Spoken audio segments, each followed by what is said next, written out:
Okay, thanks for coming back and listening to part two. Let me try to speed up the pace here. Okay, so in about 2009, I became interested in government and what's going on with our current administration and all that. This was pretty much during the Obama administration. Well, actually, a little before that. There was a Texas congressman by the name of Ron Paul. He was running for president. He was running as a libertarian. Anyhow, I became involved with the Libertarian Party, joined it, met great people, became concerned with the current state of where our country was headed back then, and we can see everything ended up happening because look at where we are today. Everything Ron Paul and Charles Dyer and many people back in 15 years ago warned everybody about that nobody would listen to. It's all happened, and that's why we're in a really bad spot now today. But back then, there wasn't an awakening. Most people, anytime you talked about any kind of FBI corruption or concern about our dollar, our economy, or the American dollar going to zero, a crash, all these things, people thought you were crazy if you said this. Nobody ever believed that any of the stuff that we're seeing today would ever happen in America. Okay, so back then you were considered what's called a conspiracy theorist if you believe this stuff. So anyhow, so I started looking into some things, started verifying the information, learning it was true, learned about martial law, learned about FEMA camps, learned about the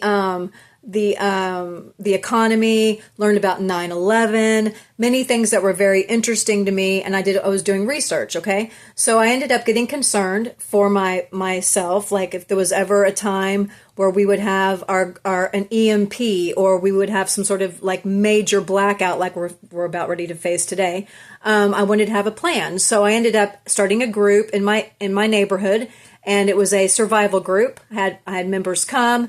Long story, I was very active in it, and I started getting invitations and invites to other meetings around the area. So one of the meetings I was invited to was called was a camp out. So I went to the camp out, met some people with a like mind. Lots of details, y'all, but all these things matter. That's why I'm telling you all this stuff, okay? So there was a man the man that invited me to his camp out. His name was Rick Light, Minuteman.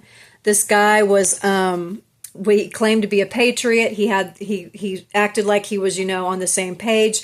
Long story short, fast forward, found out, and I confirmed this, that this man was literally a undercover paid informant that worked for the FBI.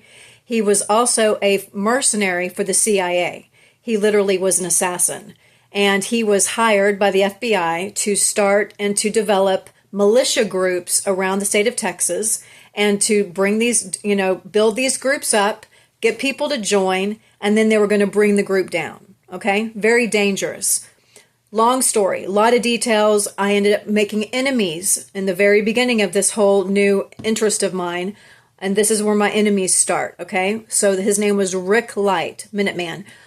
He became an enemy of mine because at the last camp that I went to his house, my daughter was with me, and Rick Light ended up giving my daughter a gift. He gave her a 410 shotgun. I felt funny about it. My daughter felt funny about it. She took it anyway. When we got home, about a week later, all of a sudden, I get a phone call from a friend of mine telling me that there's a Texas criminal indictment that's about ready to come against me for having illegal weapons in my possession. I'm like, what? That's crazy. I don't have any illegal weapons in my possession. So my daughter and I worried about this gift that was given to her. So we ran the serial number. It was not stolen. So we didn't know what was going on. So my daughter sold it in an auction. After it was sold in the auction, the auctioneer called and let us know that the shotgun was sawed off 1/4 of an inch too short. The legal length of the barrel of a shotgun has to be 18 inches. Anything less than 18 inches is a federal crime, and it's considered having a sawed-off shotgun. So, bingo, that's what this Texas criminal indictment was about. I was being set up, is my point. I was about ready to be set up by Rick Light, Minuteman. That's how my entire beginning of this patriot involvement started. Once this almost happened to me, thank God it didn't. I shut my group down, pulled out of everything, and I started warning people about what I just experienced with this man by the name of Rick Light Minuteman. Okay. Very, very, very dangerous. Okay. So, fast forward a couple of weeks after this, I'm online and I'm seeing Rick Light publicly talking on a public website, on a open like blog chat room thing, about another person by the name of Charles Dyer. Charles Dyer, his handle is July 4 Patriot. He had a very big, at the time back then, a big YouTube channel, had over 1 million members on his YouTube. He was a former Marine, served 2 terms in Iraq. He had just returned back home from serving, and he was speaking publicly about the illegal wars and about his position about the government corruption. My point is, he was speaking publicly on YouTube, so he caught the attention of the government. But also he caught the attention of Rick Light. So Rick Light was on this public blog talking about Charles Dyer as if he knew Charles really well. So when I had been spending time with Rick, I never remembered Rick even mentioning anything about a Charles Dyer and how close they were. So that sparked my curiosity.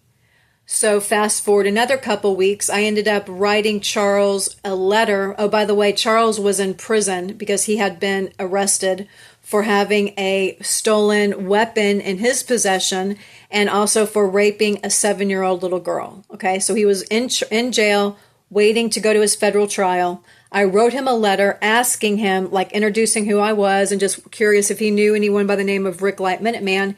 He said he never heard of him before. So of course, I'm getting worried now because I know who Rick Light is. Rick Light is an undercover paid informant for the FBI, and he almost set myself up with a sawed-off shotgun. So I warned Charles, and I was warning everybody, anyone that I could talk to, I was warning. I did not want anyone to join this man's groups because they were dangerous. People were going to end up getting hurt. So that's where my enemies started within the Patriot community, okay? So if try to be Rick Light for a minute. You're Rick Light, and you are a plant, and this is your paid career. This is what you do this is your job, and you get paid to do it. You get paid to follow the orders, and his orders at that time were to open up groups around the state, build the groups up. He was the main administrator over the entire state of Texas. He had a big title, and he was a big wig in his world. And so that's what his job was to start building the Patriot militia community. And he was. So then all of a sudden, someone like myself comes right behind him, and I start warning people. And so people start leaving his groups. Some of them did, when they listened to what I was sharing with them. So, of course, that's going to make Rick Light not like me. So the rumors then started about me. He wanted to do whatever he could to discredit me so other people would not listen to me and not leave his group, because that's his job. He's an undercover paid informant. So that started a very big deal at the time for the kind of opposition that I was receiving. And you have to, I guess if I was Rick Light, I wouldn't like me either, because I'm telling the truth about who he is and what he almost did to me. And so anyhow, so that's the beginning of my enemies. So now let's fast forward. So now I shared with you who Charles Dyer was. Charles Dyer was in jail, and I shared with him who Rick Light was. He said he never met him before. I warned him. At that time, I was also talking to Charles's mom. I had called Charles's mother and to find out how her son was doing, just get some information about who Charles was. And his mother started sharing a bunch of information about Charles's case with me. And so I ended up becoming, in the very beginning, friends with Charles Dyer's mother. Her name was Janet Dyer. So Charles ended up getting out on bond. Well, he ended up going to his federal trial. He ended up beating it. And all this is public information, y'all. Back at that time, Charles was a pretty big deal. He had a lot of people knew who he was. He was pretty well known. He had a pretty big following back then. So he was a big deal. So he had a lot of people watching his trial. He won his federal charges on the stolen grenade launcher. That was acquitted. The FBI had to drop those charges, but now he still had his state trial he had to go to, which was for raping a 7-year-old, his daughter, basically. So he ended up going to trial. He ended up getting a guilty verdict, But on the way in to read the verdict, the one jury member changed their vote to not guilty, so that swung it into a mistrial. So then he gets out on bond, okay? And this is when I meet Charles in person. So we're at 10 minutes. Okay, come back for part 3, y'all. I'm trying to get through this as quick as I can. Come back for part 3. Oh, let me show you who Charles Dyer is. He was on mainstream media back then too, y'all. But this is him in his Marine uniform. That's Charles Dyer. Black and white copy, okay? So more about him on part 3.